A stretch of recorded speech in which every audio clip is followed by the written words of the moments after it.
Tsavo East, early morning. A lion steps from the brush, dragging his front leg with each slow stride. His ribs show sharp beneath stretched skin, and a dark mat of dried blood runs along his left shoulder. He does not growl. He does not retreat. He stands still in the heat haze, 50 meters from the parked Land Cruiser. The engine is off. The ranger inside, Kamau, watches through the windshield, unmoving.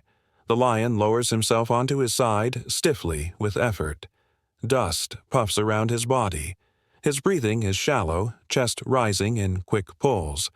One eye half closed, the other fixed on nothing. It is not a territorial stance.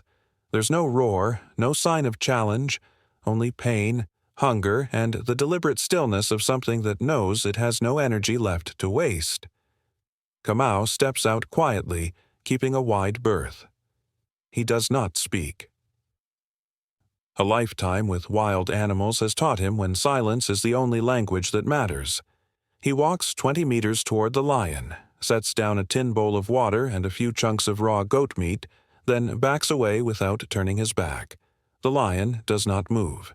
If the lion can't eat, he will die. If he runs, the wound will tear wider. If Kamau approaches too fast, the animal may bolt on instinct and never return. These are the plain facts. No rescue, no sedation. Just distance, decision, and time. The ground between them stays still for hours. A vulture circles and leaves. Flies gather and go.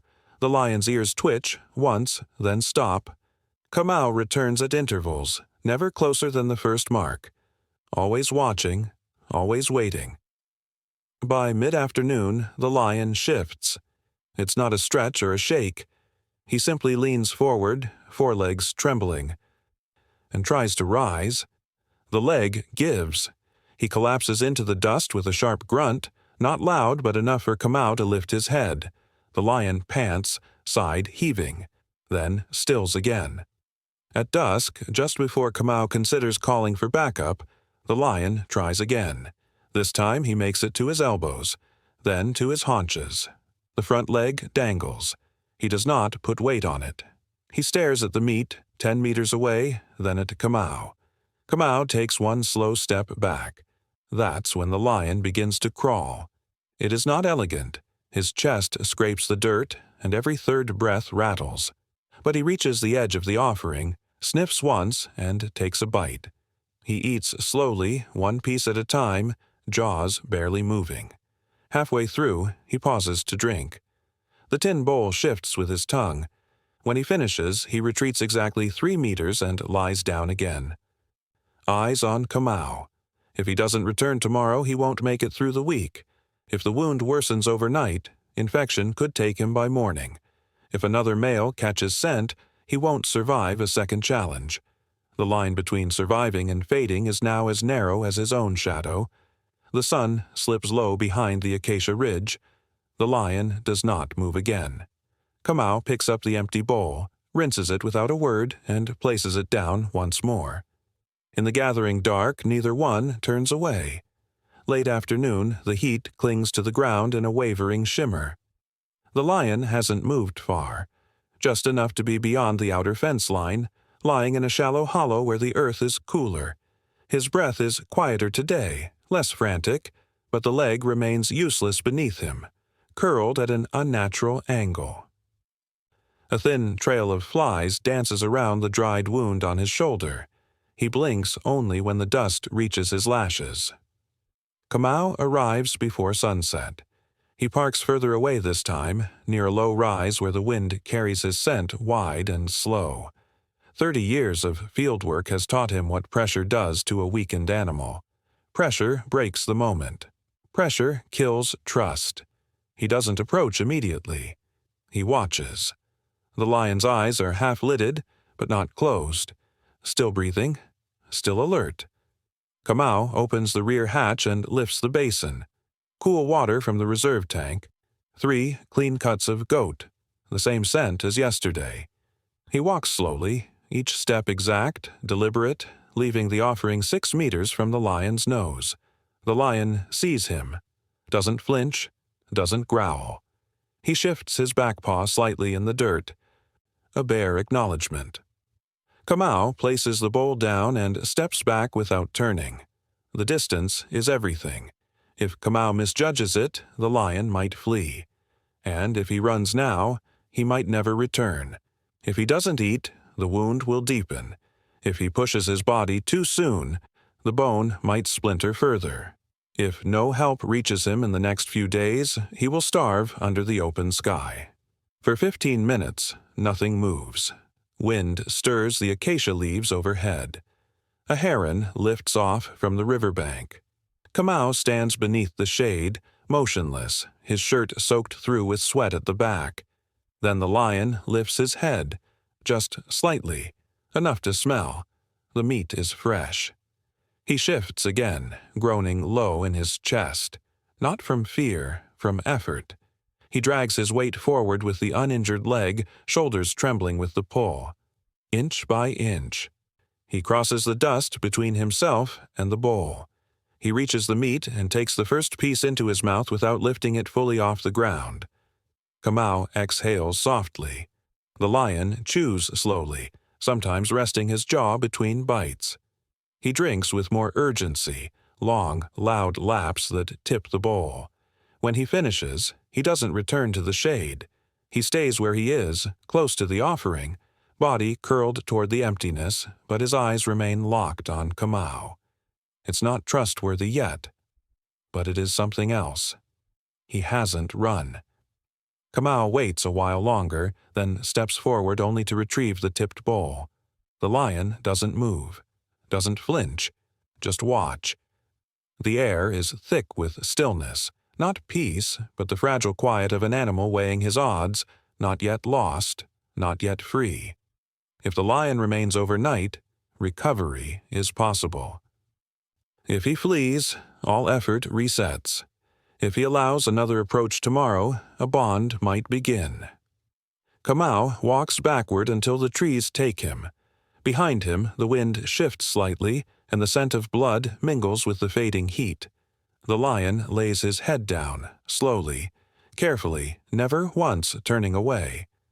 By the third morning, the lion is no longer at the edge of the fence. He has moved slightly east, to a patch of bare earth just beyond a patch of scrub. The spot is higher, drier, and closer to where Kamau leaves the food. His front leg still drags, stiff with scabbed blood, but his posture has changed. Not stronger, just less collapsed. He lies in a sphinx-like fold now, head raised, chest lifted by will more than strength. Kamau arrives just after dawn. He does not go to the lion. He goes to the post. A simple concrete stump where the fence used to run before the rains washed part of it out. It's where he's left the bowl every day, and where now, slowly, patterns are forming. Scraps of chewed bone, a piece of hide half buried in the dirt, a wide smudge of disturbed earth from a restless night. The lion watches him, eyes open, blinking against the light. Kamau doesn't speak at first. He pours water, set down meat, steps back. The same ritual, the same distance. Then, slowly, gently, he sits cross-legged in the shade behind the nearest termite mound, still in sight, still present, but low, grounded. Not a figure to be challenged, just a shape at rest. Minutes pass. The lion doesn't move. But then something changes. A shift in the shoulders. A gathering of strength. The lion rises, slow and unsteady. His breath quickens as he gets his weight under him. The front leg remains stiff, but he holds it slightly above the dirt now, testing it. The first step is more of a lean. The second is real. He places his paw down carefully. The gash opens again, a slow tear like cloth splitting at an old seam. Fresh blood runs down his flank. But he does not stop. He limps toward the post, 3 steps, then a pause. 2 more. A breathless pause. The bowl is 3 meters away when he lowers his head and begins to eat. Not hungrily, not like the desperate feeding of the first days, slowly, with effort. Kamau watches without blinking. He murmurs just once under his breath, "No rush, old boy." The lion lifts his head for a moment, not startled, just aware, then return to the bowl. If he continues like this, the leg may stiffen beyond use. If infection sets in from the reopened gash, he could weaken again. But if he keeps walking, slowly, carefully, healing might hold. The margin remains thin. When the lion finishes, he lies down beside the bowl instead of retreating to the scrub. He stretches one leg out and for the first time closes both eyes. Kamau remains seated. He doesn't move for another hour. The sun climbs and the shadows shrink. Eventually the lion stands again, shakier this time. But he limps back to his shaded hollow with the same deliberate quiet. One step at a time, not fleeing, not afraid. The breeze lifts small tufts of dust where his body passed. The bowl remains behind, half full. Kamau doesn't retrieve it. He lets it sit there in the open space between them, a shared point neither one tries to claim. Just after midnight, the sounds begin. Not loud, but thin and sharp, like something lost calling out without strength. The wind carries it from the tall grass beyond the hollow, where dry stalks shift with insect motion. Kamau, already sleeping light in the ranger's quarters, stirs but does not rise. The call fades before he can be sure. The lion had stayed nearby the night before. There was no reason to think this was anything else. Not yet. By dawn, the sky is the color of dust and ash. Kamau walks the narrow track toward the feeding post, bucket in hand, boots slow against the loose gravel. The lion isn't where he expected. The spot by the bowl is empty, undisturbed. No prints, no fur, nothing moved. Then he sees the new trail. Flattened grass leading toward the far edge of the clearing, just where the scrub deepens. No signs of panic, just a soft path, like something walking slowly with a limp. Kamau follows without calling out.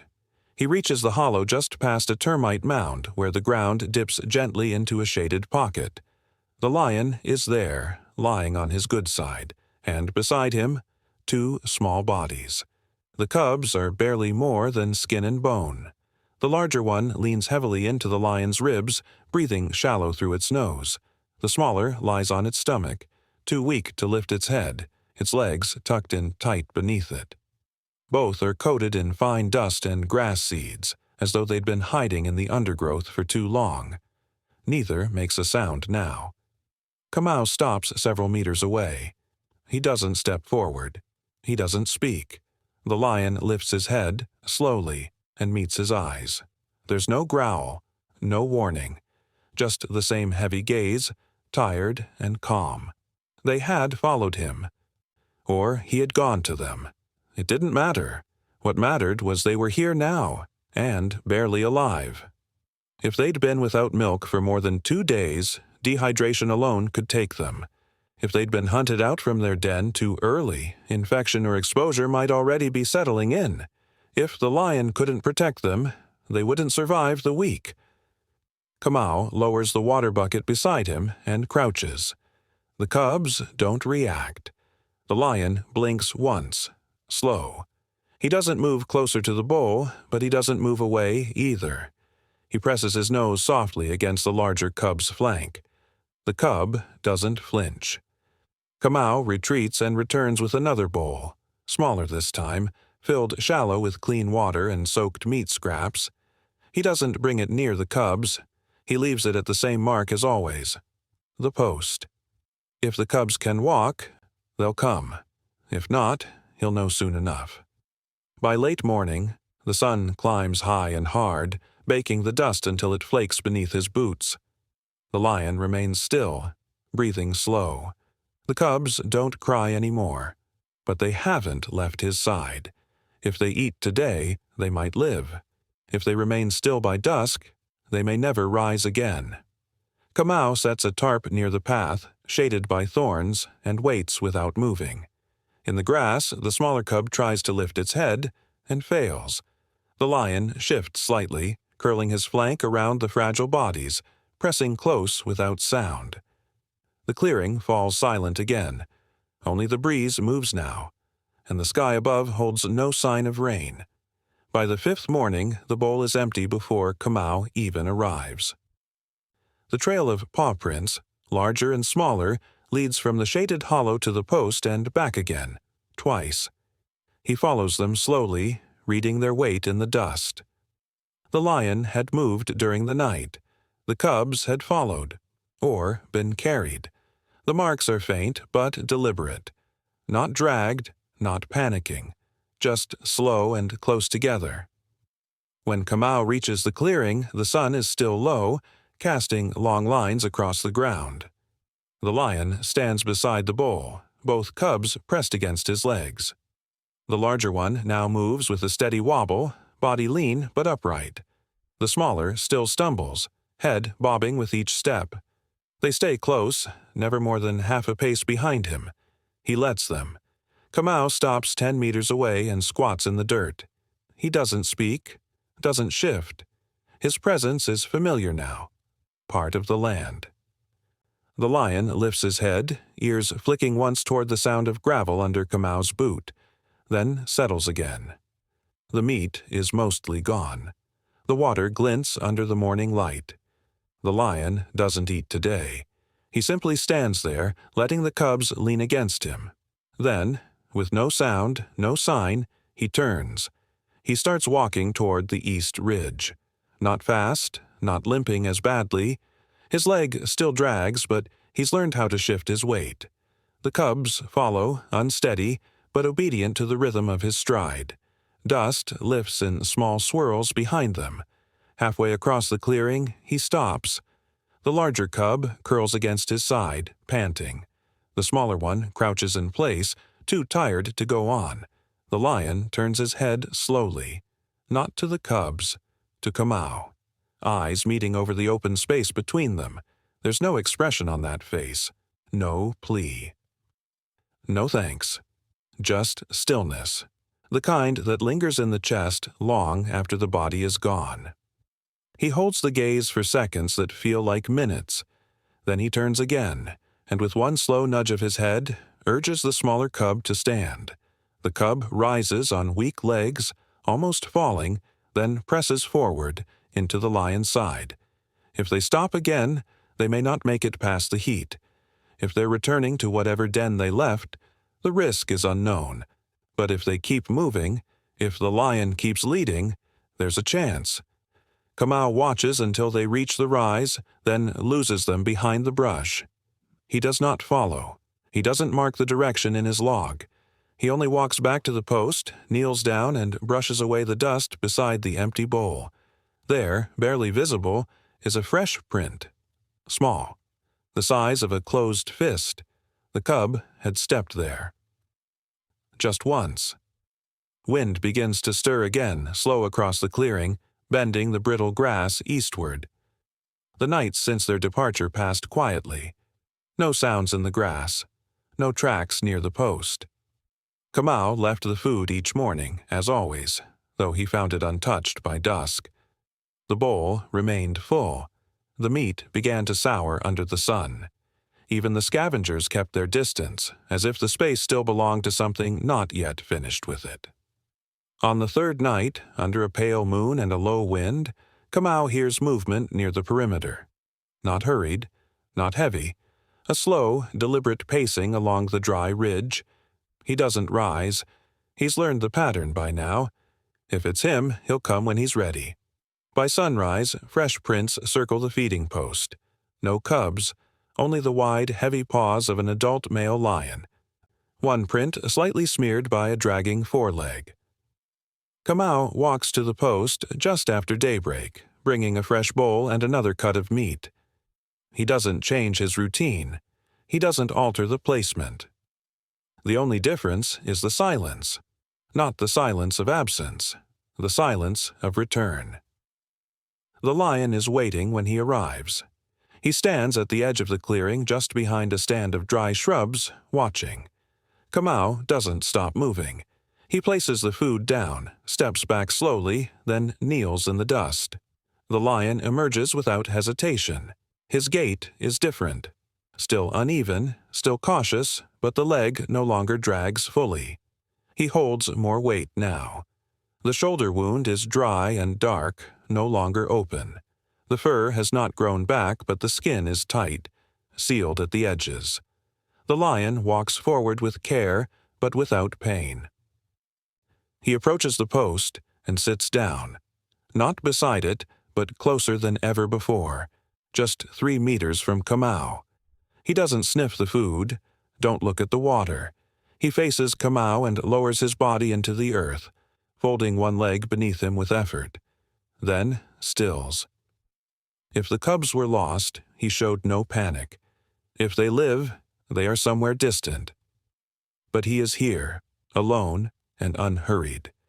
His presence isn't a plea. It's not a warning. It's something else entirely. A pause, a choice. Kamau speaks only once, barely above a whisper. You made it. The lion blinks slowly.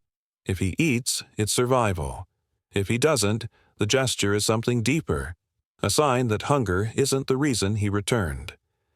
The bowl stays untouched as the sun climbs. Kamau remains in place for nearly an hour. He doesn't move. The lion doesn't leave.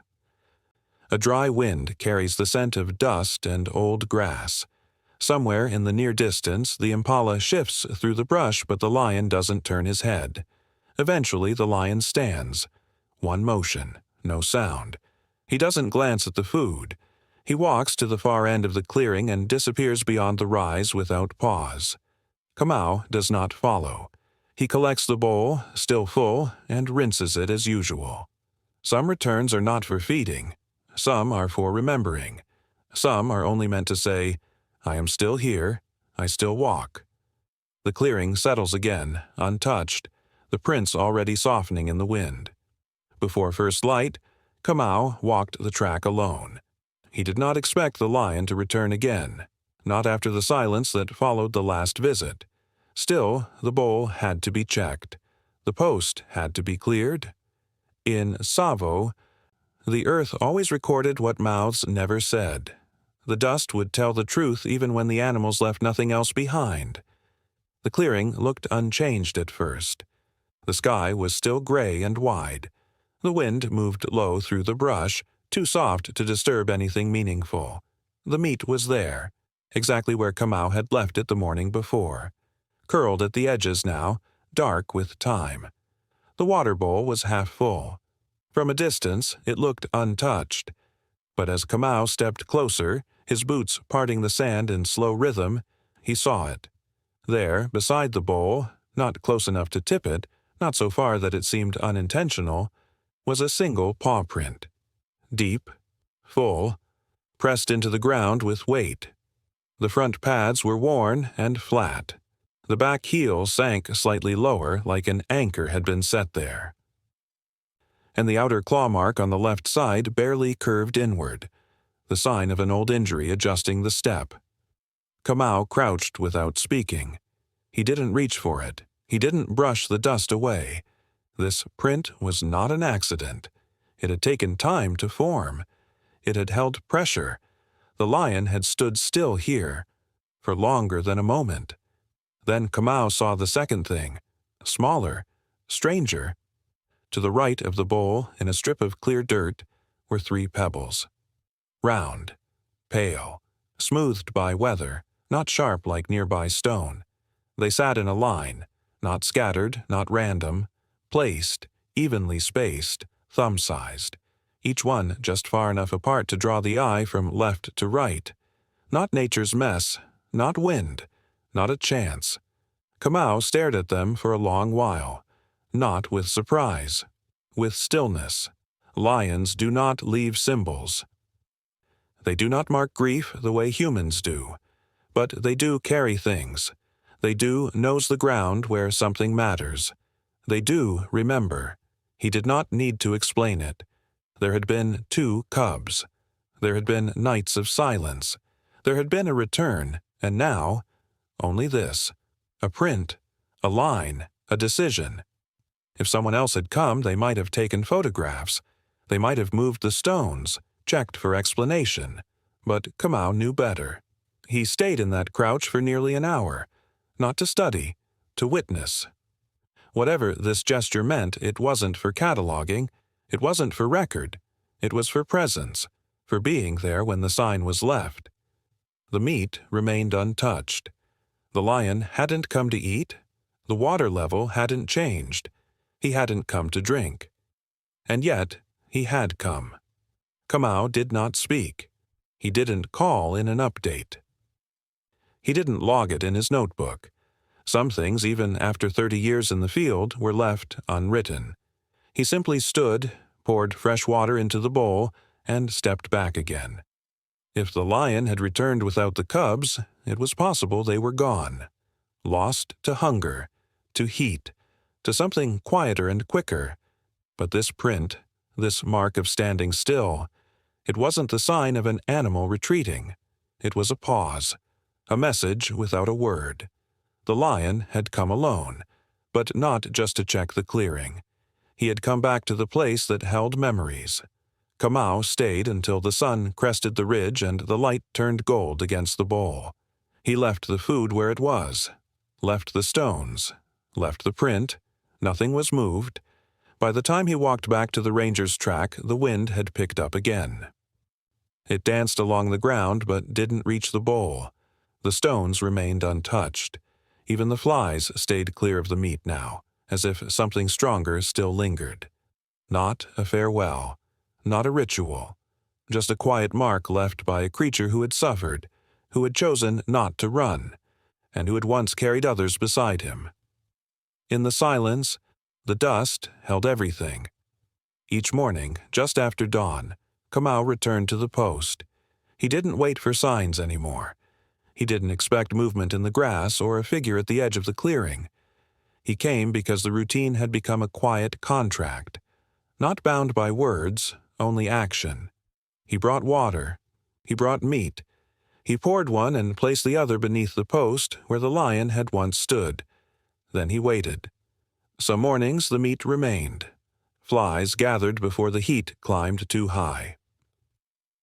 Other mornings the bowl would be licked clean, the meat gone, water spilled slightly at the edge, always neat, never frantic, no bones torn apart, no drag marks in the dust, just absence where presence had passed. Kamau never saw the lion again, not a tail flicking through the scrub, not a shape on the rise, not even a shadow in the brush, but the ground told him what eyes could not. Prints, wide, deep, left after rain or morning dew, always full, never hurried, never panicked. They circled the post, sometimes once, sometimes twice, sometimes a single step forward, then back again. But they never crossed the line. The lion never stepped past the place where Kamau knelt each day, never entered the space where the ranger waited. It was enough. If the lion was still feeding, it meant the leg had healed. If he still drank, it meant he remained strong enough to move under his own will. If he came and left unseen, it meant the wild had accepted him again, that he no longer needed to show himself to survive. The post, once just a marker in a clearing, became something else, a place of memory, a meeting point where no one met. Kamau didn't explain it to the others. When asked, he simply said, "Nothing new, just checking." The pebbles remained where the lion had left them. The wind never scattered them. The rains never buried them. Kamau never touched them. And no animal disturbed their line. In a land of shifting dust and constant passage, they stayed. Weeks passed. Once, near dusk, Kamau found a fourth stone, smaller than the rest, placed carefully beside the others. Not aligned, not part of the original line, just nearby, a quiet addition. He didn't try to understand it. He only brushed the dirt gently from around its edges and walked back in silence. If the lion had perished, the prince would have stopped. If he had moved on completely, the offerings would rot. But neither happened. Some mornings were still. Some were full of signs. But never once did the pattern vanish fully. Kamau continued his rounds. His body grew slower with each week. His steps are heavier. But he never missed a morning. Not until the rains came hard and the trail flooded. Even then, he waited near the ridge, just to be sure. When the water cleared, the print returned, pressed deep into soft, fresh soil. It was never about gratitude, not from the lion, not from the man. They had shared no moment of contact, no final look, but they had shared something quieter, a wound, a need. A crossing of fear without force, and that remained. In his last round before transfer, Kamau left one final bowl of water and meat. He didn't linger. He didn't speak. He just turned once more before the ridge took him. In the shadow of the clearing, wind moved gently through the tall grass. No sound followed. By the next morning, the bowl was gone. No scavenger had taken it. No prints around it. Just gone. As if the earth had absorbed it, or as if something had taken it without leaving a disturbance. The pebbles remained, 3 in a line, 1 off to the side, and a faint mark in the dirt, like a tail had brushed once, not in passing, but in farewell.